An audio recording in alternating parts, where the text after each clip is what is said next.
Thank you. Thanks so much to Dave and Cheryl Duffield Foundation, obviously, thank you. Thanks to the Maddie's Pet Project, Mark, Bonnie, Diane. Thanks to Mark for being my wingman through this presentation. And also thanks to the Humane Network and others, but also thanks to each and every one of you. I've had the opportunity to work with refugees from war, HIV and AIDS victims from back in the 80s, disasters, so many that I can't even count now, and victims of that throughout the country and even overseas. And homelessness, it goes on and on.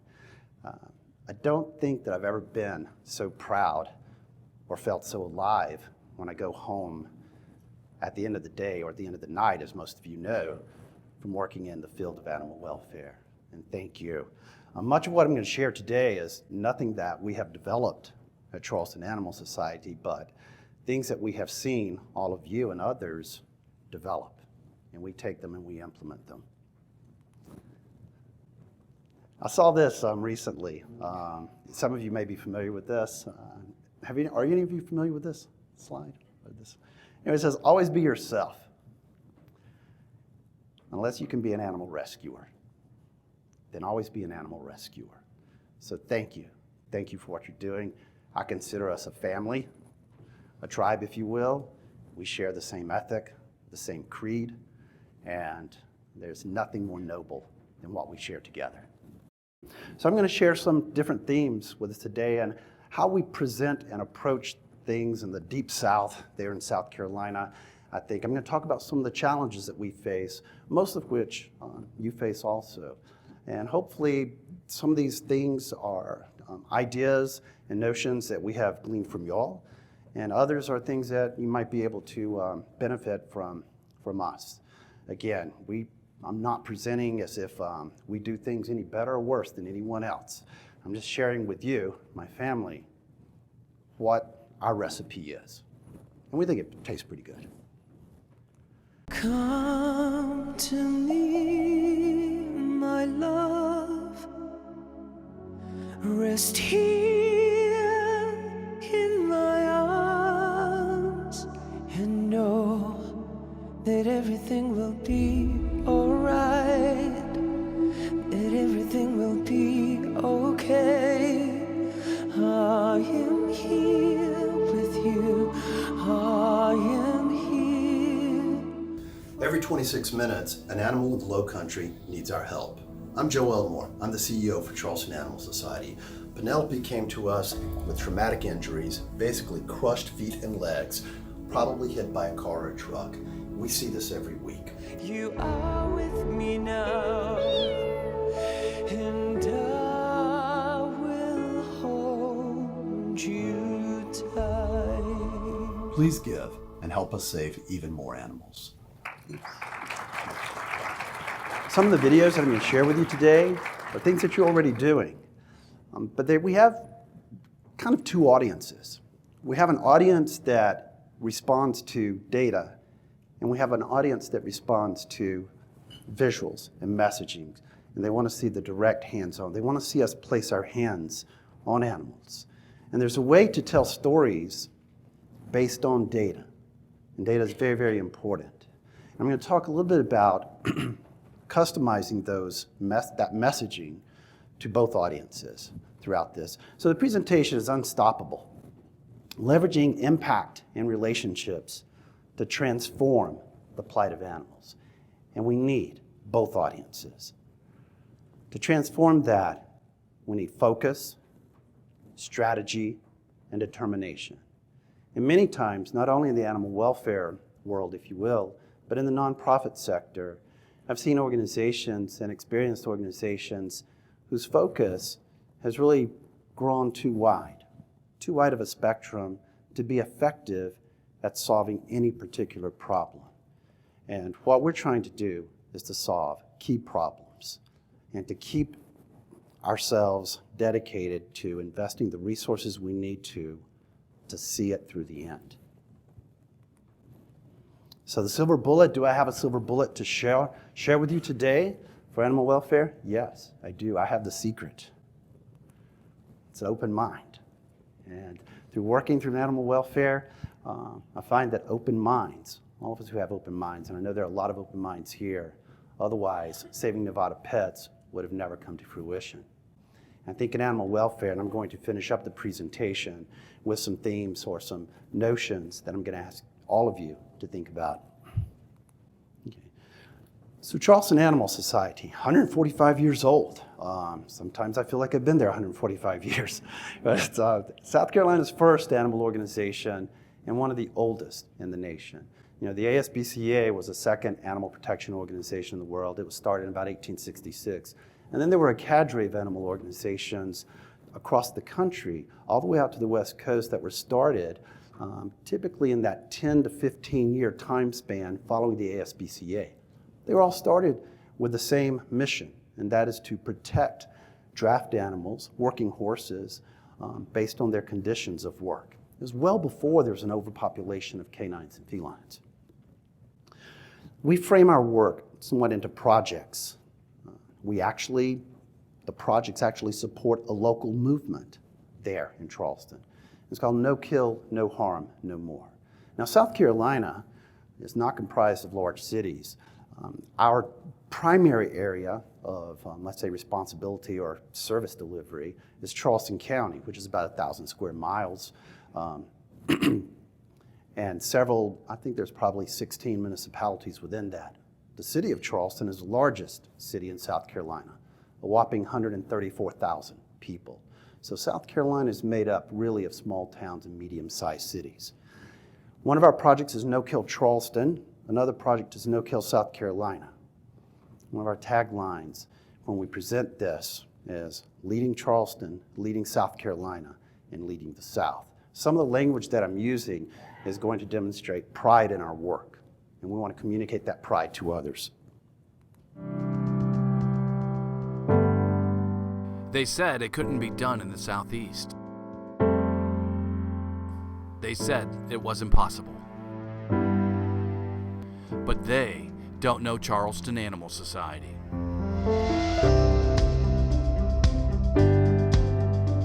Together, we made the impossible possible.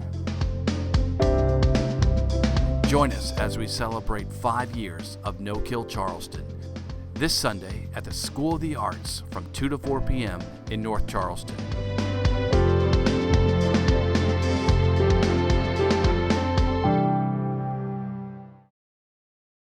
As I show you these videos, this video is capturing our work, if you will, in a compelling way. And typically, most videos now can be made with your cell phones. It's not like you have to hire a production crew to come in and pay an exorbitant amount of money to get a well-produced video.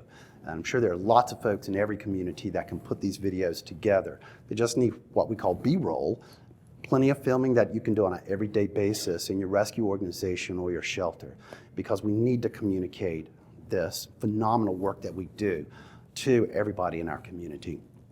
But this led into an annual meeting that we have, and we call it an annual celebration. And typically we can turn out between 300 upwards of 500 people to celebrate what we have accomplished over the previous year and look forward and to set bold goals, if you will, for the coming year. And it's important for us to celebrate that. It's important for us to celebrate each other. So if any one of you have, how many of you have, in your work and for doing your work, have ever been surprised with a bouquet of flowers or chocolates? How many? Raise your hand high. Raise your hand high. Several of you. All right. How did you feel? Anybody? How did you feel? How did it make you feel when you were surprised with it? Good? Great? Phenomenal? Yeah. And we should be doing that for each other. We should be doing that for each other every day. And it shouldn't necessarily be limited to our own organization, but other organizations. So this is a little bit about, kind of give you an idea of who Charleston Animal Society is. And our mission is to prevent cruelty to animals. Our vision is a no-kill, no-harm community, as we call it. We want to articulate that to our supporters. Well, what does that mean? It means that all of the animals that are abandoned, ill, injured, unwanted can find homes, and that cruelty is not tolerated. Cruelty to animals is not tolerated. Cruelty to people and humans is not tolerated in our community. And that is our vision of a humane community. Membership. And we define membership by anyone who gives a gift of their time, meaning volunteers, a gift of their homes, meaning adopters, or a gift of their funds, meaning donors. And the organization would collapse if we did not have each of those folks providing that foundation for us to rise. No-kill, and there's all kinds of variations of no-kill, and what I would suggest to you is that use your voice. Your voice belongs to you. Articulate whatever the work you do is, articulate that with your voice and choose your language. Scope of care. We view our community of Charleston County as a conglomeration, if you will, of lots of communities, lots of neighborhoods, lots of families. And if there is one family or one neighborhood that doesn't have all of the benefit of the animal care system, then we can't call ourselves a no-kill community. Scale of care. One of our values is that we have a disproportionate responsibility to other folks in South Carolina and elsewhere. And so we try to meet that responsibility. Some of our collaborations, and this is not with animal organizations, but this is with traditional human services organizations. In human service, why do we collaborate with so many human services organizations? Because at the end of the day, what we're all trying to do is to build safer and healthier communities for our families. And we all know that pets and animals are an integral part of our families.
So that was a depiction of our Pets for Life program. And we love Pets for Life, and Pets for Life is a program that was structured and developed by the Humane Society of the United States.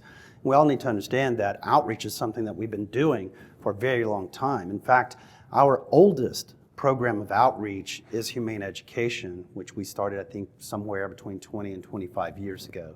Public spay-neuter is outreach. Food banks are outreach. With the Pets for Life program, there's a structure to that to follow, and it doesn't include building fences for animals. But we did anyway, because we're using our voice. That's one of the things I think that we need to be careful of, is when we're provided structure, that's great, and examples and models, that's great. But then let's customize them to what we want to do as organizations and individuals. And this particular program is located in one of our urban environments, other urban communities in the inner city, if you will, so that we can provide accessible and affordable veterinary care to that community.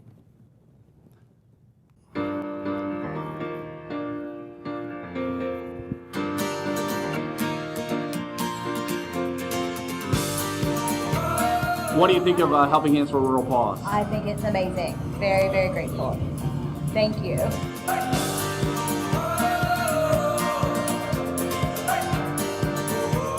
it's the first thing you do. Yep, and he came over to you. Where do you pet him? It's great. It's great. For us that live so far out here in this country, you're doing a good job, and I appreciate you. It's perfect because most of the people that live in the rural areas are not able to get to veterinary clinics.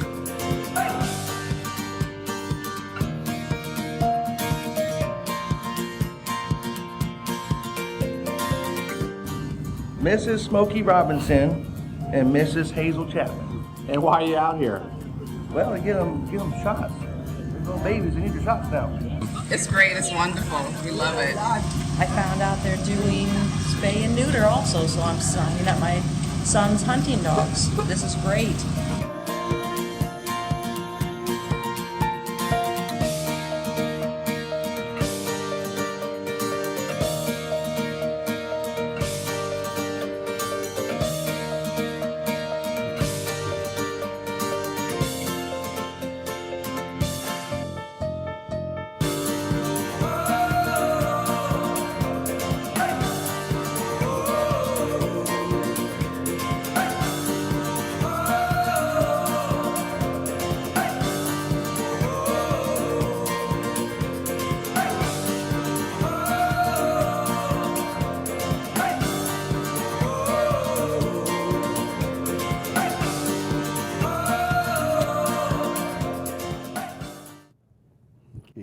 Don't you love moms? Mom said, well, I'm signing up my son's hunting dogs. Like, yes. But that was out in a rural community in basically the northern and southern parts of our county, where folks are probably no closer than 35-mile drive, which may take 45 minutes to an hour to access veterinary care. And folks out in the rural areas typically have a lot of land space where we live, and most places across America. And how many are, and usually multiple animals, and how many are actually going to get those animals into a car and get them 35 miles up a highway to see a veterinarian? So we're bringing it out to the rural community, our services out to the rural community, as well as the inner city neighborhoods, which are only about, maybe a 5-mile, 10-minute drive from us. Because again, our values is that every family, every neighborhood within this no-kill community that we tout needs to be no-kill for us to say that we have a no-kill community or a humane community. So understanding who we are, excuse me, and our key challenges, which I'm sure these are challenges for you as well. Overpopulation, obviously, and bully breed types dogs are the ones that provide the most challenge to us because they're the most prevalent dog that we see. Shelter capacity, there are no shelter reporting requirements in South Carolina, nor shelter standards. So it's very, very hard to acquire data, if you will. Euthanasia clearly is a challenge for us, but we know nationwide that euthanasia has really been on the decline.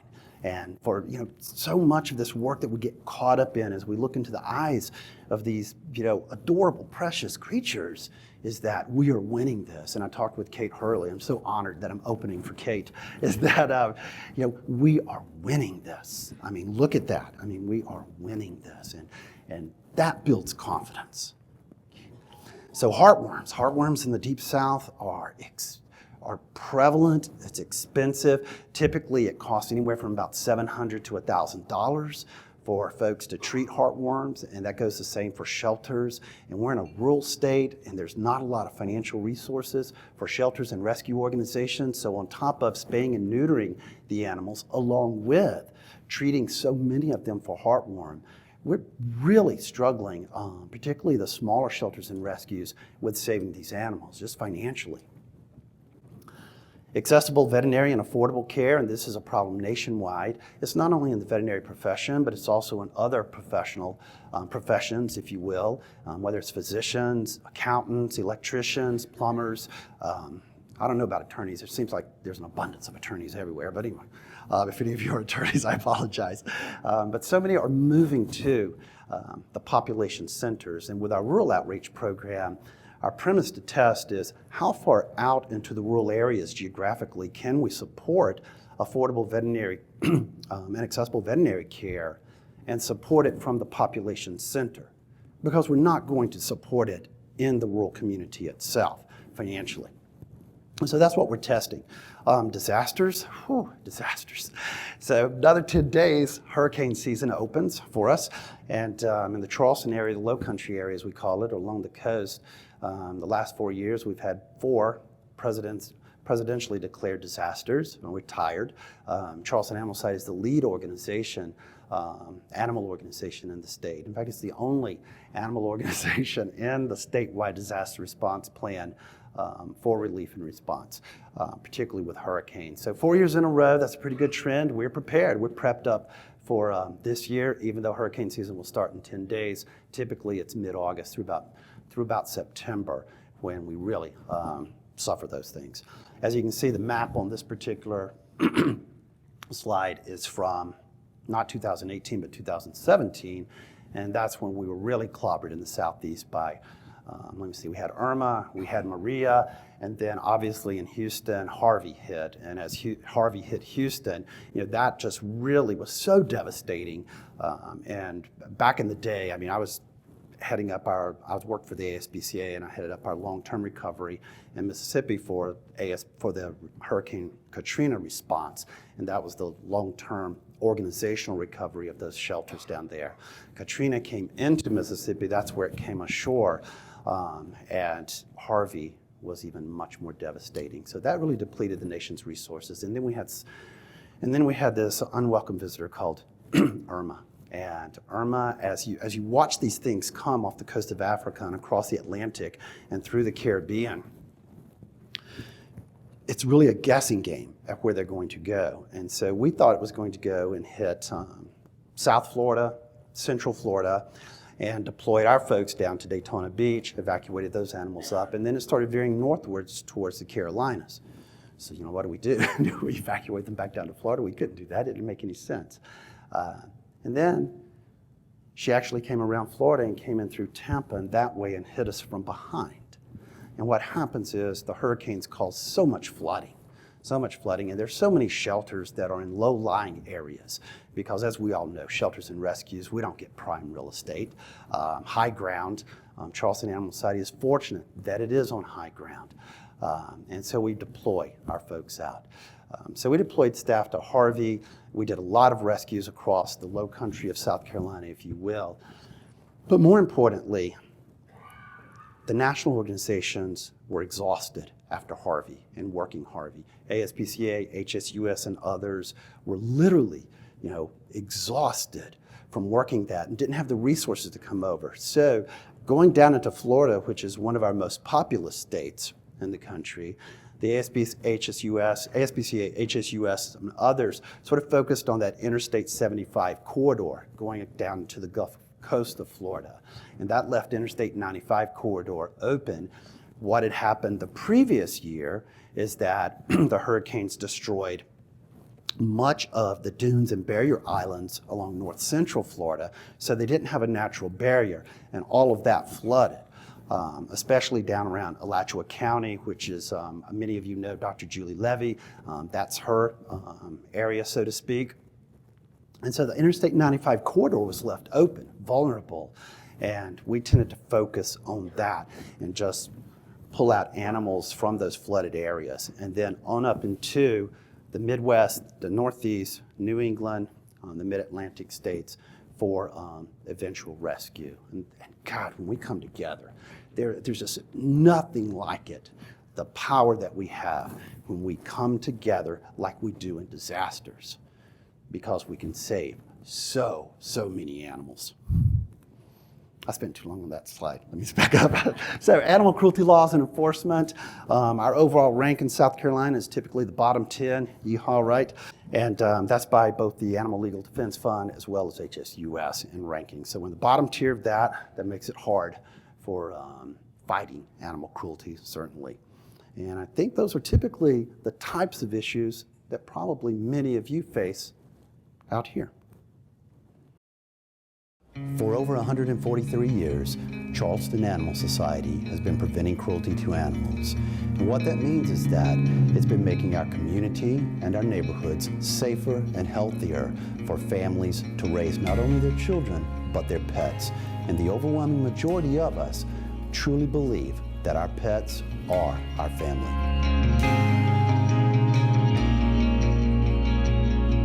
We've come so far in the past few years, and it's only been because of you and the variety of ways that you support us, providing those homes, providing that volunteer time, and most importantly, providing the funding necessary to treat nearly 20,000 animals a year. When you invest in Charleston Animal Society, you can be assured that we're going to take bold action to actually solve problems, not just react to them. It's amazing how many organizations reach out to us every week saying, how did you do it? You started at such a high euthanasia rate, and we did. But what we did was we were committed to having an open mind.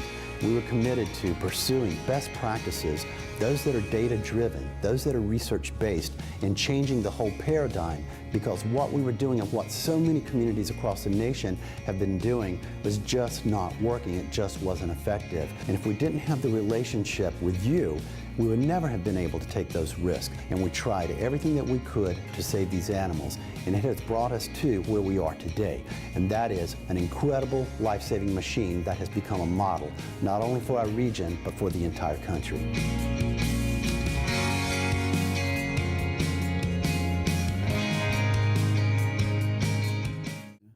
So some of the language that you're picking up in these videos is that we're helping families, and we're inserting in there that animals and pets are part of the family.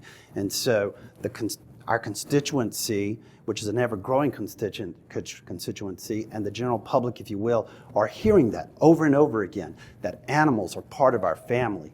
Secondly, is that we're solving problems, not reacting to them. Solving problems, not reacting to them. In the social services world, if you will, it typically takes about 20 years, on average, to bring about social change. And lately, in about the last 10 to 15 years, it's just accelerated the change that we're bringing about. And if you think about it, each and every one of you should be very, very proud of this problem that we are solving, and that is the unnecessary euthanasia of animals. And you'll see these graphs all over the place of where euthanasia has come down by tens of millions, and that is really solving the problem. I mean, you are a powerful force. If we could deploy you to elected office, I would love to deploy you to elected office and solve all kinds of problems. But what we do, how do we solve these problems? What is our game plan, so to speak? Well, the way we approach this is through logic modeling. And this is where it kind of becomes dry, and this is what the larger investors want to know versus the folks that want to give for the work that they see you doing when you place your hands on these animals. Many of the times, though, we kind of get caught up with the activities and the outputs or tactics, if you will, of what we're doing every day, of when we place our hands on those animals, as this is what we're doing. We're adopting out X amount of animals, we're spaying or neutering X amount of animals, but that's not the problem we're solving. The problem we're solving with adoptions is that we're finding homes for homeless animals. That is the problem, and I suggest that would be very effective to articulate it that way. We're finding homes for homeless animals. With spays and neuters, okay, we're spaying and neutering. I get that and everything. We're preventing the births of unwanted animals. We're preventing the births of unwanted animals. Now, you can call that a goal, you can call it a program, you can call it a strategy, you can call it an outcome. They all basically mean the same thing. But that's what our spays and neuters, our adoptions, our return to owners, our TNRs are all leading to, is solving those problems. So what is the impact that we want to make? We have vision. Vision is impact. What kind of community do we want to live in? We typically want to live in a humane community. Well, what does that mean? Well, for our area, what that means is that we've eliminated unnecessary euthanasia. We've reduced significantly the overpopulation. It's hard to eliminate the overpopulation entirely, particularly if you are in a community where the human population is growing so fast. We'll talk about that a little bit later. And animal cruelty is prevented. Okay? Animal cruelty can be effectively responded to, but animal cruelty is prevented. And that's the kind of community, that's the kind of impact and vision that we want. And then we kind of work our way back. Okay, well, how do we know this? How do we know unnecessary euthanasia has been eliminated? Because we have found a home for every homeless animal.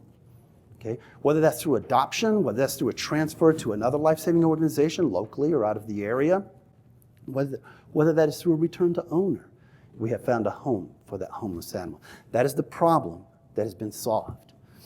And that's and the adoptions, the RTOs, the TNR. I mean, we return the cat to its natural habitat. Okay, to its natural habitat. And that's returning it home. That's finding a home.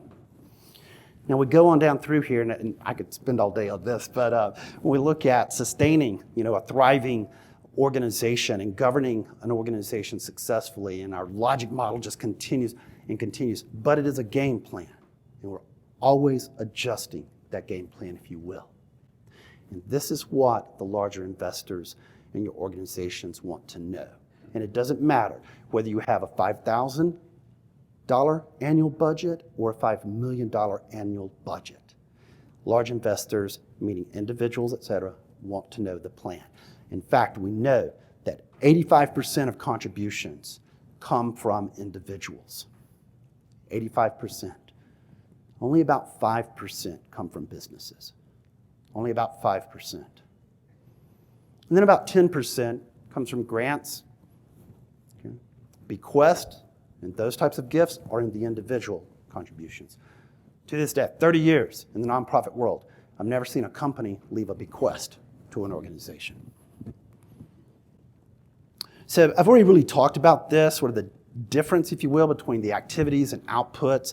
And activities and outputs sort of leads to the question, well, how does this change our community? But it gains appreciation. So if I do the video and I'm showing how we save the animal, et cetera, I guarantee you that's going to get, you do a crowdfunding type of tactic, that's going to get those $25 gifts, just like this, because folks appreciate the work that we do. But when we earn their respect and confidence to solve the problem and bring about community change, that will bring that $25,000 gift from that individual. And that may be through a series of years of giving. It may be through estate planning. It may be through a variety of ways. But they're looking at, they have the confidence in you that you can change this community that we live in. Because at the end of the day, again, I'm repeating myself, at the end of the day, all any of us want to do is to be able to go out in the early hours of the morning when it's still dark and walk down our driveway to the end and pick up the newspaper, for anybody that reads newspapers anymore, not on their cell phones, but to pick up the newspaper and the hairs on the back of our neck don't stand because we feel our community, our neighborhood, our family is safe. All anybody wants to do today is to drop off their child to school and go to work and focus 100% on work and not have that worry of what may happen. So making families and neighborhoods safer and healthier is what all of us want. Okay, we're going to get into a little bit of data here, if you will. So basically, in a nutshell, what we see here for Charleston County is sort of a 10-year impact. And that top line represents intake of animals. And it's around 10,000 or so back in about 10 years ago. And then down here, the red line is live outcomes. So in 2007, we were putting down around 6,500 to 7,000 animals a year. 6,500 to 7,000 animals. And we got a lot of criticism for that. I wasn't there at the time, but I could see it from a distance from where I was. We began to close the gap. And many times in our industry, many times in our family, we start blaming each other and we start talking about each other. Why are you doing this? And my response is, yes, I'm killing 7,000 animals a year. That took me about 5 seconds to say. Now let's spend the rest of this hour on how you can help me save them. Let's spend our energy and effort on that, how we can save them. I take responsibility. I'm not going to justify it. Help me save them. And as we close the gap, we see the bars represent live release rate. And however you define live release rate, I know there's a variety, probably an infinite number of formulas out there. It's you and your voice. But you need to communicate that to your community. And typically what happens when we become more humane communities through life saving, the gap between intake and outcomes close, as you see there.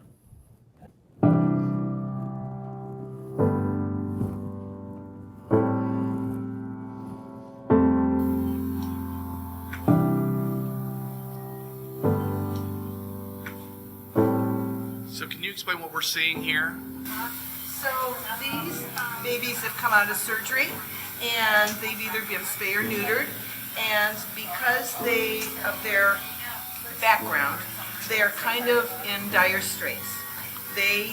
So in addition to what we do when they come on the beach from surgery, which is give them water and sugar and clean their ears and clip their nails, they're also getting brushed today because they are, I don't think they've ever been brushed, bless their little hearts. So these fabulous volunteers are going above and beyond in an effort to care for these babies and get them ready to be adopted. What's it like there brushing? What are you seeing in the fur? There's a lot of feces, a lot of knots where they haven't been brushed, so it's just matted together, a lot of dirt. Yeah, she's coming clean though. She's got a really pretty soft coat. She'll be beautiful once she gets all of this stuff out of her. German Shepherds have a double coat. We're kind of trying to dig down into that first coat to get all the knots and the dirt out, so it takes a while. And if any of y'all have double-coated dogs at home, you know that you can end up with a bag full of hair. Same thing here. What are you seeing in the ears? Yeah, their ears are filthy. I don't think they've ever been touched. So, a lot of dirt, a lot of cleaning, but they're coming out really nice. They're beautiful animals.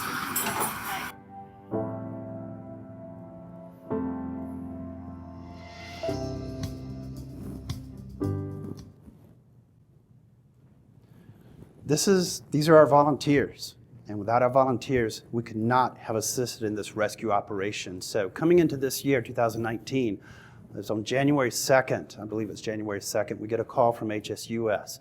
A cruelty situation, a hoarding situation with German Shepherds, and we rarely see German Shepherds in Charleston Animal Society. Well, clearly we know where they all were. It's down in Statesboro, Georgia, or outside of Statesboro, Georgia. They said they expected they were going to go in, assist local law enforcement, and inspected around 150 animals. And as usual, 150 turns into 500. 500 turns into 650. No single organization, even if you are a national organization, can handle these types of operations. And you all know, you have taken animals in from these rescue operations, and that's just how powerful we are. And we deployed our staff, and they were down there overnight. I can't tell you the number of times that our staff have worked 24/7 overnight. And if it were not for our volunteers to come in as that support structure behind us, and this is not a professional production where folks are rehearsing their lines or anything. These volunteers are speaking from their heart, and they were there to support us. We couldn't do it without them.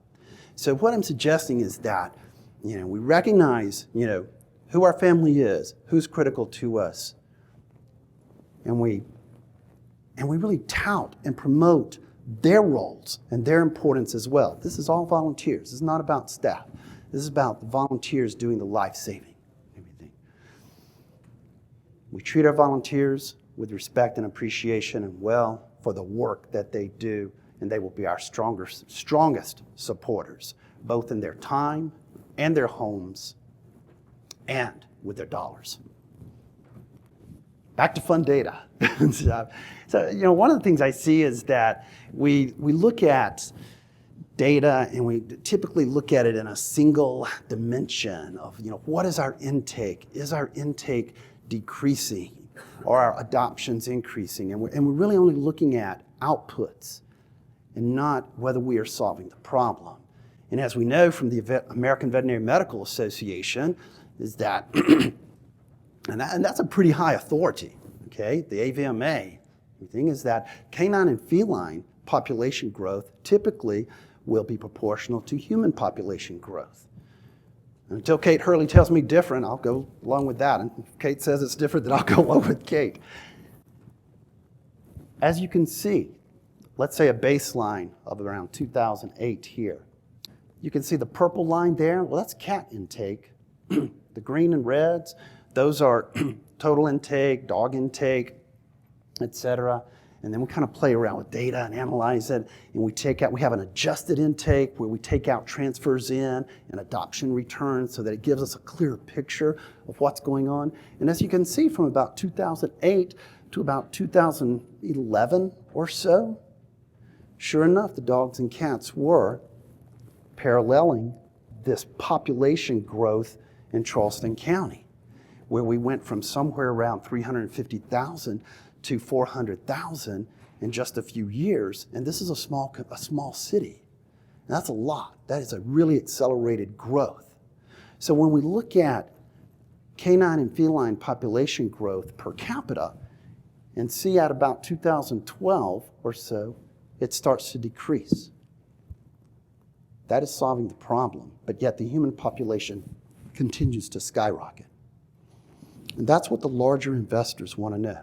Organizations, the $5 million annual budget organizations, and everyone in between together, and we solve this in a collaborative way as an army. Those investors will not just invest in the $5 million organizations, but they will equally invest in the $5,000 organization. I promise this is the last graph. So again, as you see, the orange line is human population growth, and this is in raw numbers, and these are raw numbers. And we can still see the intake of both canines, felines, and the total coming on a downward trend. But these are raw numbers. This is single dimensional. This is not as impressive as that. And it's accurate. And we typically need to look at those types of things when we make our case to folks. Drawing the line in the sand.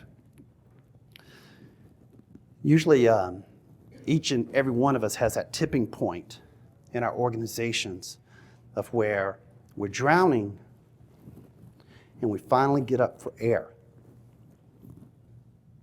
and make progress. And Bonnie and some of the folks from Humane Network know this. I've participated in some of their programs, shelter management course out at the University of Pacific. And to this day, when I reflect back on our tipping point, it becomes emotional. It becomes emotional for our staff because we were, like so many of you, we were just pummeled every summer by the bully. And the bully was euthanasia, summer euthanasia in the South, the Deep South. And it's the same case in so many areas of the country. And it's kind of like, when you're in grade school and the bully comes around, he kicks you and he beats you up, he takes your milk money and that type of thing, and it just happens day after day after day. Well, in 2012, we were trying to keep the organization alive because in 2011, one of the key individuals, leaders of the organization, was discovered taking money over a series of years. And it wasn't the amount of money, it was the betrayal that just devastated the organization. So we had to rebuild the organization, and the organization was making such good progress. May was a heavy euthanasia month. May hurt. It was like we got kicked in the stomach in May.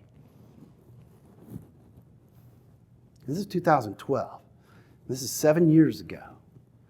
And you can kind of sense the emotions and the passion that it just swells up in me. And we talked, our staff, our volunteers, we just talked. Nobody was blaming each other. It's just like, it's that fight or flight sensation. And we decided to fight. And I will never forget June 23rd of 2012. We drew the line in the sand. We were not going to euthanize those animals because of space. And we took a risk. And that risk was we trusted our community. We trusted them as the heroes we needed. And we just put out a call for help. We just put out a call for help.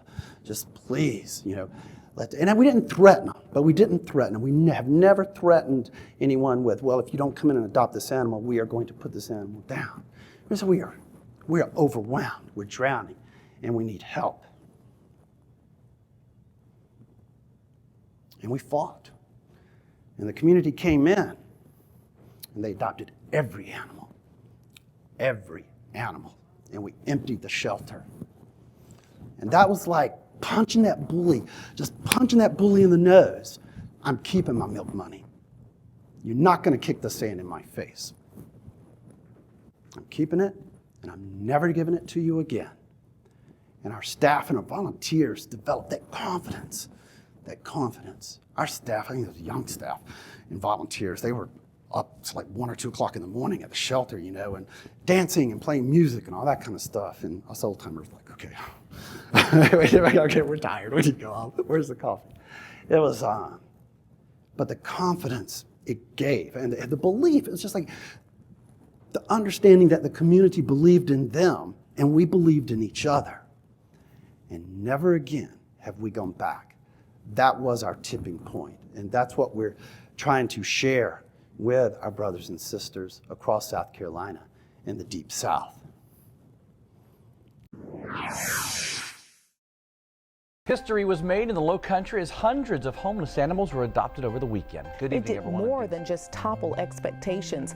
Mark Davenport tells us the Adopt-a-thon, it broke Well, records. Victoria, for the first time in 138 years, all of the animals at the shelter in need of a home were adopted in just 4 days. Yeah, he had that take me home look. The look all but melted the Clarks. The community more than helped out Low Country pets. They broke shelter records. There we go. Attention employees and customers, we'd like to congratulate the Moransky family for adopting Brutus the dog into his new forever home. Woohoo! We're out there talking about, look, we're winning this. We are solving the problem. We're not reacting to the problem anymore. We're solving it. This is a winning strategy. We're saving more lives. People support that. They will jump on the bandwagon on a winning solution. And that video kind of goes on, but you'll see that was the lead story in our community, and the paper came out with an editorial. Everyone was happy. Because at that point at the tipping, yes, we saved all those animals, we emptied the shelter, but perhaps more importantly, and there's nothing more important than saving those animals, but the community embraced them as their own. This is a community effort. It's not the Charleston shelter's effort, that organization's effort.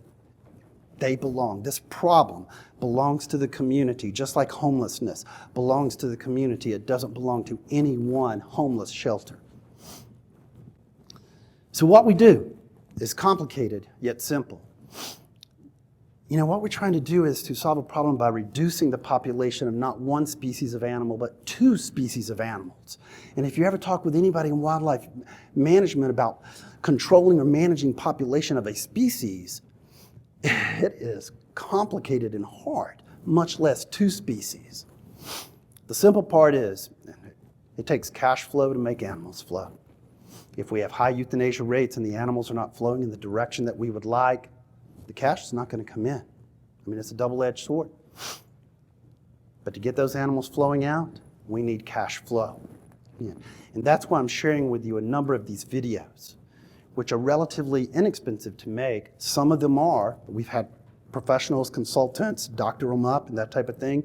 But still, the return on the investment of us telling our story is well worth it. The nearly impossible part is managing the intervention of the 3rd species, and that's us. So we tend to think about, the folks who are bad to their animals or engaging in reckless behavior, just letting their animals breed over and over again, and not spend enough time thinking about the 90% or so of the human species that are solving this problem and saving animals.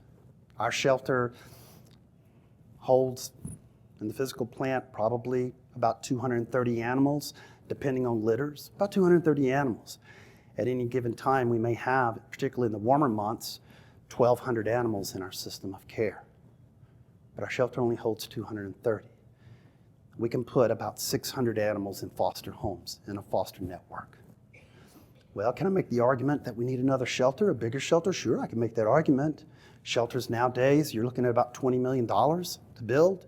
And then you're looking at, let's say if you do about 30,000 square feet shelter, you may be looking at about $20,000 a month utility bills. You're looking at labor, you're looking at overtime, and everything else that goes along with it. With fostering, the animals get 24/7 care. The occasional animal gets into trouble and has to be taken to the emergency clinic, which is fine. That's minimal cost. And the environment is a much more nourishing environment. So I'm going to go through a series of these pretty quickly. Most of us in animal welfare operate within a strategic framework. We know what the leading practices are, and we employ those. And that's kind of the framework for our operation versus a formal strategic plan. And either one is fine. Effective, finding homes for homeless animals. Persistent, preventing the births of unwanted animals. Undeniable, reducing the number of free-roaming cats. Determined, fostering the most at-risk animals. Unyielding, reuniting loved ones with their families. Strategic, containing outbreaks of deadly disease. Uncompromising, saving the lives of abused, abandoned, and unwanted animals. These are all our staff and volunteers, relentless, fighting animal cruelty wherever it exists. Because that's the work that we do. We're not dressing it up to present to the community for fundraising purposes, but we're communicating to the community because we got to have cash flow to make those animals flow. As the overpopulation comes down, most of the most desirable animals, based on whatever desirable is to an individual, are absorbed before they get to the shelter, which means we have more animals who have more needs, and it becomes more expensive. And this is how we build that thriving community of support. Fighting animal cruelty wherever it exists. People don't like animal cruelty. Well, if you're going to fight for something, what is something that, kind of gives confidence to the individual that's holding your back? That is that you're relentless. You're relentless. And so that's the messaging we want to give to our community. Focused. Helping families keep their pets for life. And we don't care whether fence builds are part of the structured, formal Pets for Life program. We use our voice. And we do them. Determined, guiding children to grow into humanitarians. Children don't just grow into humanitarians. They just don't grow up to be compassionate. We water them with a watering can and they grow up to be compassionate. No. It's a learned behavior. And that is what our humane education does. It grows them into humanitarians.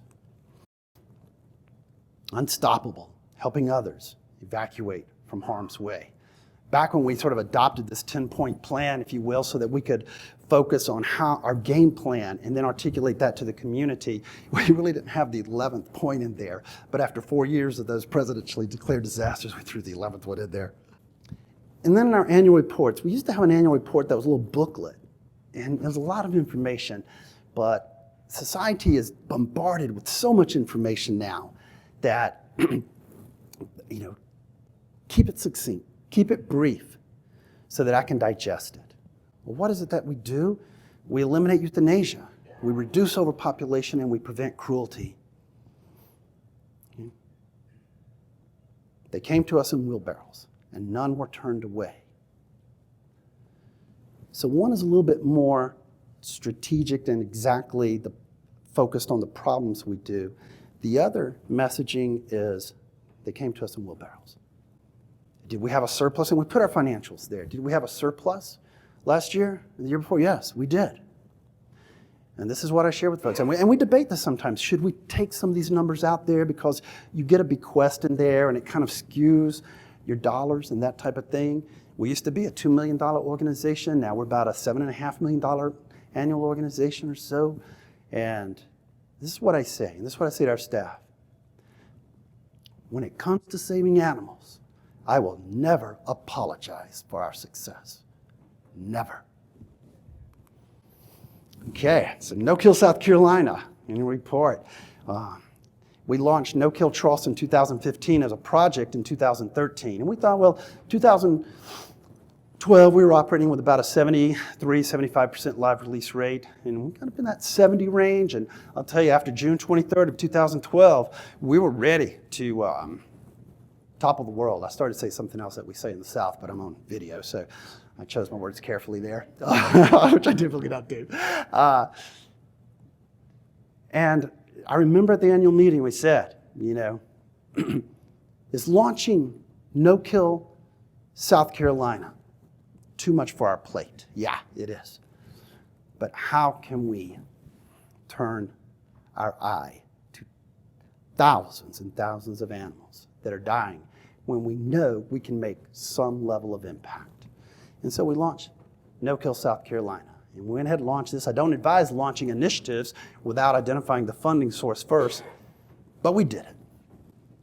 And in 2016 to 2018, let's see, what we use as a sort of that dashboard indicator group are the open and mission shelters across South Carolina, which there are about 45.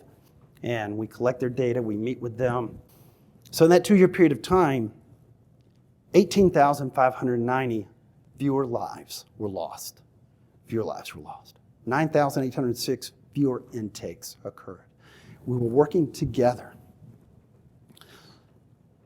46,000 dogs and cats' quality of life improved through shelter assessments. And thank you, Kate, for the ASV guidelines. 90% of South Carolina open and mission shelters actively participated in No Kill South Carolina programs. So folks can debate, no-kill terminology and all that kind of stuff. South Carolina, the open and mission shelters drive the No Kill South Carolina initiative. And for so many years, and I remember when we first collected the data in that room, and there were no frills to it.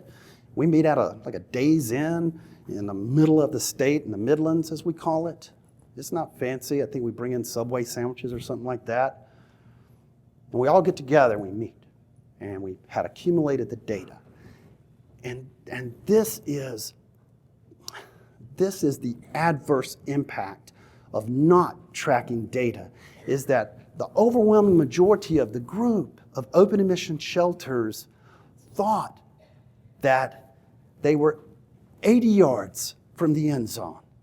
They thought they were that far away from the end zone, the promised land. And we shared the data, our accumulated data, and it was much better, much, much better than anyone thought, because they had only heard anecdotal information, which anecdotal information meant nothing about data. And we found out that, no, we're on the 20-yard line, and we can see the end zone. But for those of you who are sports enthusiasts, we all know the red zone. That's the red zone. That's the hardest. That's the hardest area. That's the hardest part of the field to punch that ball into the end zone. Forgive me, when you're from the South, you make football analogies about everything. And we told our primary investor, our sole investor, Petco Foundation, that with the animals that we cared for, you're getting a $21 return on your investment. But the power of data, that room of individuals, they were slouched over in their chairs and everything, just breathed in, stood up, and it's just the confidence. It's like someone waved a magic wand of confidence and instilled confidence. And we're working better together because we can see the end zone. We're not 80 yards from it. We are 20 yards from it. And by God, we'll get that ball in the end zone. So we told our story about volunteers earlier. We need to tell that story about all of our lifesavers.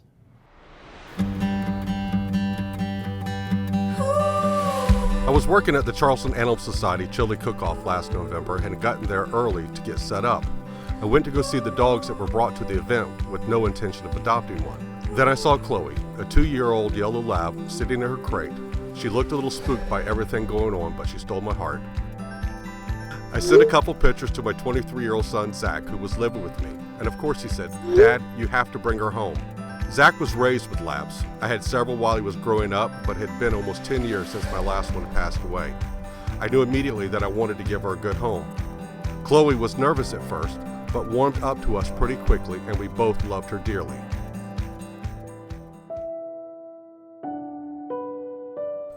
About 3 weeks after I brought her home, the unimaginable happened. Police say my son was killed when a drunk driver ran a stop sign on the Isle of Palms connector. I truly believe that God put Chloe in my life for a reason. She has become so much more than just a pet. She's given me a reason to get up in the morning on days I didn't want to move, and she has been by my side when all I could do was cry. Chloe never ceases to amaze me with her ability to know what I'm feeling. There are days when I'm overwhelmed by sadness or having an especially bad day, and she'll curl up next to me and rest her head on my foot. There's never a morning that I wake up that she's not by my side. I treasure the picture I have of Zachary and Chloe, and she has made the worst time in my life a little more bearable. Every day I am thankful that I walked over that morning to see the dogs, and I can't thank Charleston Animal Society enough for making pets like Chloe available for adoption.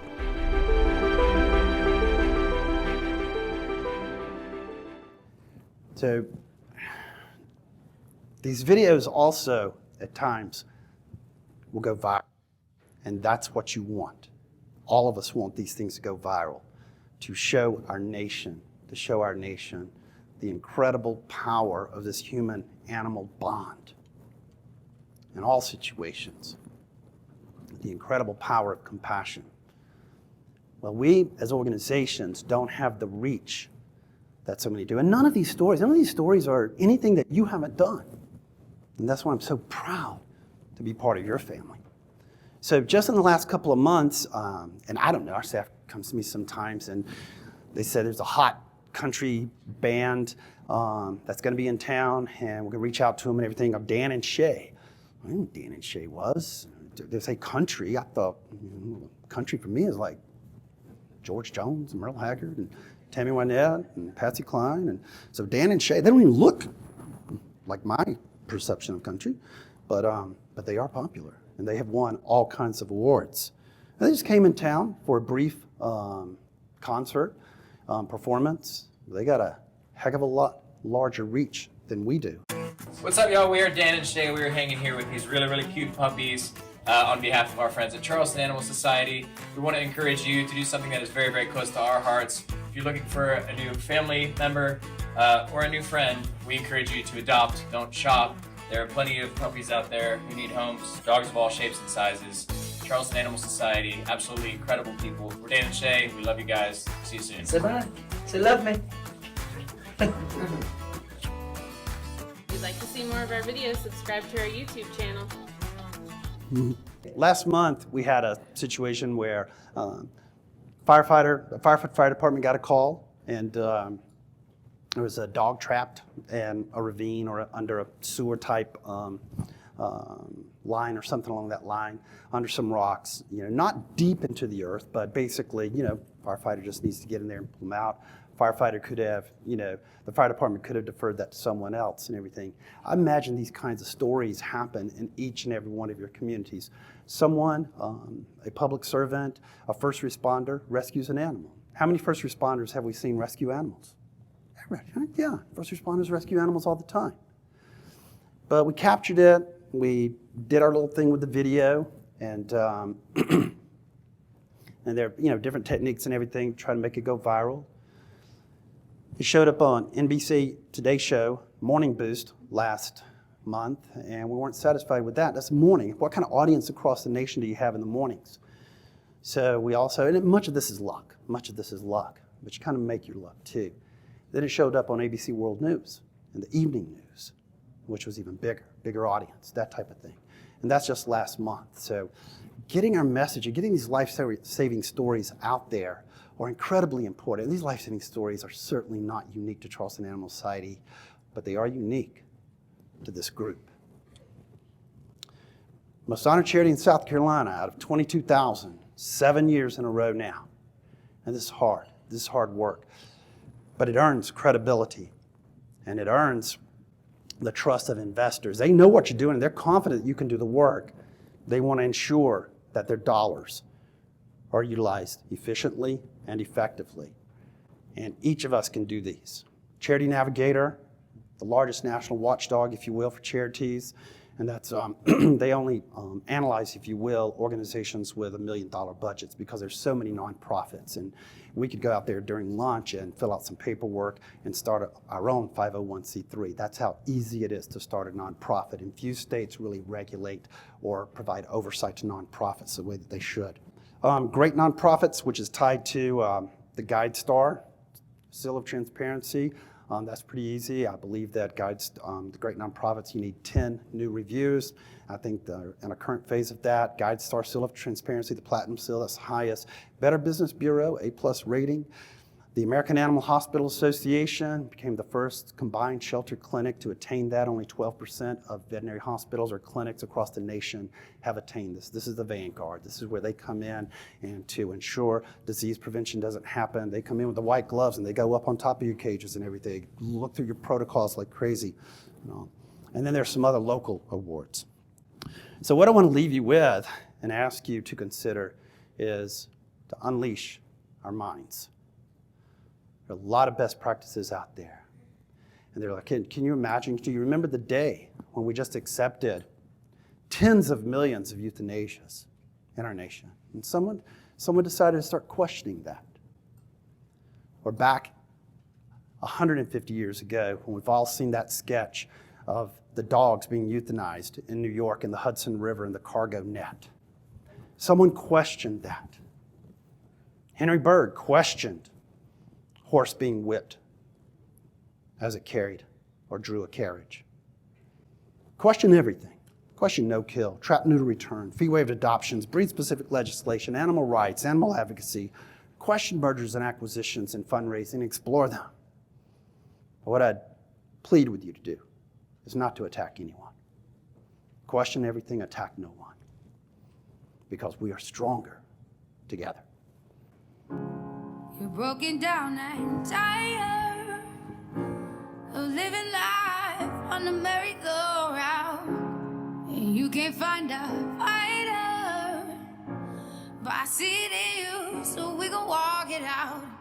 Move mountains, we gon' walk it out. Move mountains.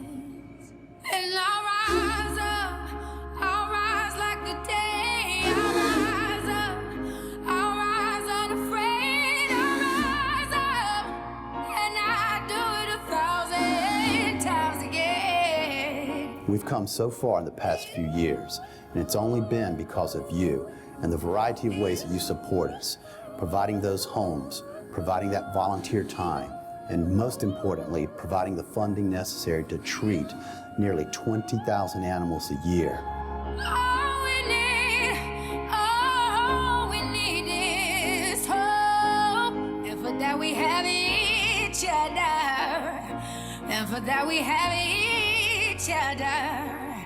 And we will rise, we will rise, we'll rise.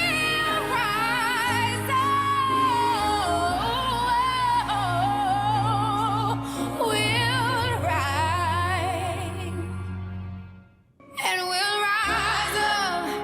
I like the waves. We'll rise up in spite of the ache. We'll rise up, and we'll do it